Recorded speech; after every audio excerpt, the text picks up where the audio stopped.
ஒரு அழகான கிராமத்தில் ஒரு விவசாயி இருந்தார். அவரோட பேர் கதிரவன். அவர் எப்போவுமே தன்னோட பெண் குழந்தைக்காக மட்டுமே எல்லா வேலையும் கஷ்டத்தோடு செஞ்சிட்ருப்பார். ஆனால் அந்த கஷ்டத்தை பற்றி எப்போவுமே தன்னோட குழந்தையான ஸ்வேதா கிட்ட சொல்லவே மாட்டார்.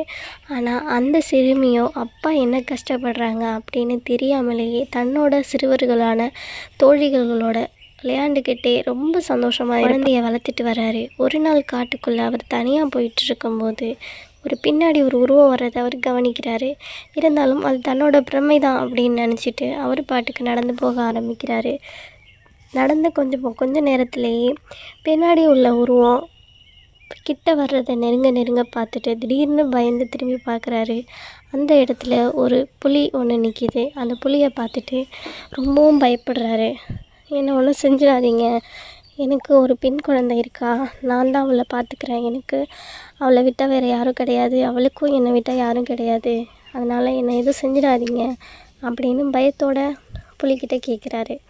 புலியோ, நான் எதுக்கு உன்னை சும்மா விடணும், ரொம்ப நாள் கழித்து எனக்கு கிடைச்ச ஒரு உணவாக நீ நிற்கிற, உன்னை எதுக்கு நான் விட்டு கொடுக்கணும் அப்படின்னு புலி சொல்லுது. புலி சொல்கிறத கேட்ட உடனே, நான் என் குழந்தைய கடைசியாக ஒரு டைம் பார்த்துட்டு வரேன், பார்த்துட்டு வந்ததுக்கப்புறம் நீங்கள் என்னை என்ன வேணால் பண்ணிக்கோங்க, ஆனால் எனக்கு ஒரு அவகாசம் கொடுங்க அப்படின்னு சொல்லி கேட்குது.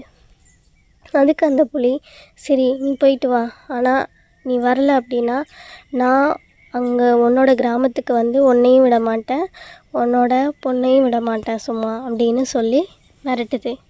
அதை கேட்ட உடனே அந்த விவசாயி சொல்கிறாரு, இல்லை நான் சொன்னபடி வந்துடுவேன் அப்படின்னு சொல்லிட்டு அந்த இடத்துலேருந்து நகர்ந்து போகிறாரு. மறுநாள் விடிய காலம் மறுபடியும் அந்த காட்டுக்குள்ளே வராரு.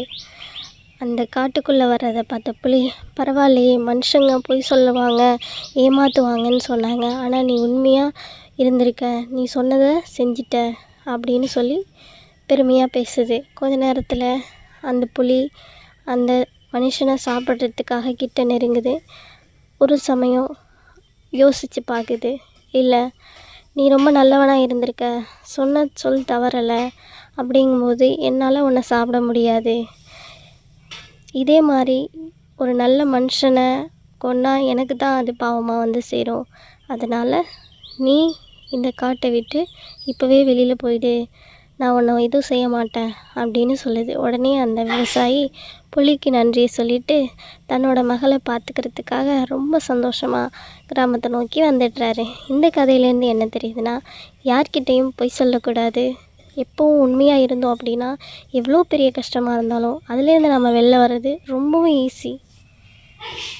என்னோடய சேனலை சப்ஸ்கிரைப் பண்ண மறந்துடாதீங்க. இதே மாதிரி புது கதைகளோட உங்களை வந்து சந்திக்கிறேன். பாய்.